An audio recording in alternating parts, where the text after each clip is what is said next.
उपमुख्यमंत्री देवेंद्र फडणवीस यांची रात्री अमित शहांसोबत बैठक। आजच्या अधिवेशनाआधी फडणवीसांकडून अमित शहांनी विधानसभा निवडणुकीचा आढावा घेतल्याची माहिती।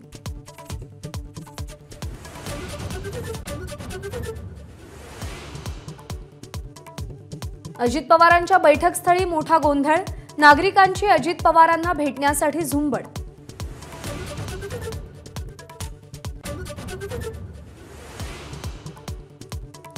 विधानसभेसाठी भाजप आज रणशिंग फुंकणार, केंद्रीय गृहमंत्री अमित शहा मार्गदर्शन करणार। विरोधकांच्या नॅरेटिव्हवरही राजकीय प्रस्ताव मांडला जाणार।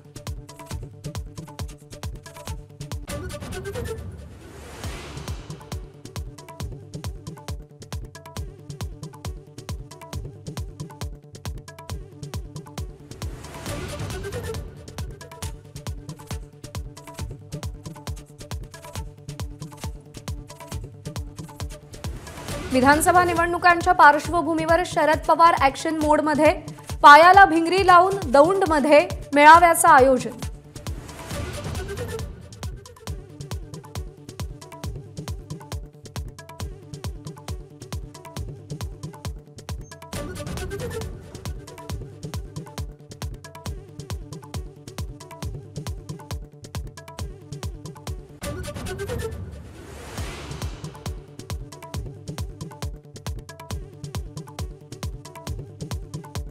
अजित पवार गटात गेलेल्या आमदारांना पुन्हा एकदा दोन्ही गट एकत्र येण्याच्या आशा।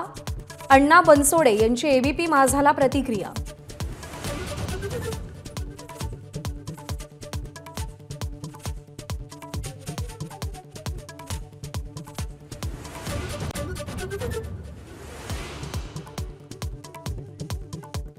शिवसेना आणि राष्ट्रवादीच्या आमदार अपात्रतेच्या याचिकांवर 23 तारखेला हायकोर्टात सुनावणी। ठाकरे आणि शरद पवार गटानं आव्हान याचिका दाखल केल्या।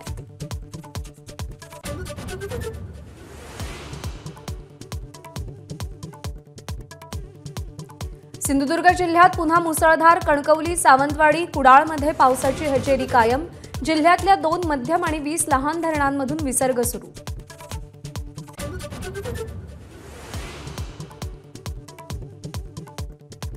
अलमट्टी धरणातून पाण्याचा मोठा विसर्ग सुरू। कोल्हापूर, सांगली, शिरोळ, इचलकरंजीला मोठा दिलासा। अलमट्टी धरणात सध्या पाण्याचा 80% साठा।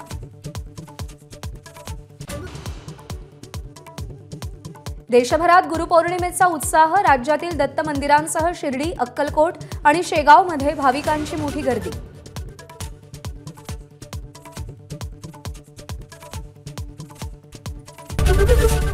एबीपी माझा, उघडा डोळे बघा नीट।